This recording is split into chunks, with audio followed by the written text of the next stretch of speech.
আজকে জেনে বউ আর গার্লফ্রেন্ডের মধ্যে পার্থক্য। বউ হচ্ছে টিভি, গার্লফ্রেন্ড হচ্ছে মোবাইল।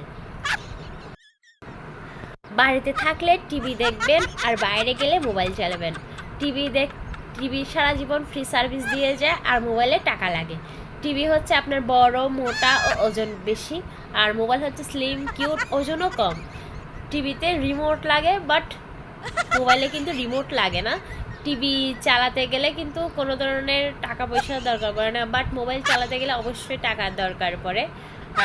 দুই পাশে কথা বলার ও শোনার সুযোগ থাকে, বাট টিভিতে শুধুমাত্র শুনবেন, আপনি কিছুই বলতে পারবেন না। টিভি মোবাইলে মাঝে মাঝে ভাইরাস পাওয়া যায়, বাট টিভিতে কোনো ভাইরাস পাওয়া যায় না। এই জন্য সবসময় নিজের বউকে প্রাধান্য দিন। ওইটা যতই চিকনি চামিলি হোক না, যতই সৌন্দর্য হোক না কেন, দুদিনের জন্যই ভালো লাগে। সবচেয়ে ভালো ঘরের জিনিসটাই, তাই ঘরের মানুষটাকে আগে প্রাধান্য দিন, ওইটাকেই আগে সবচেয়ে বেশি মাথায় করে রাখুন।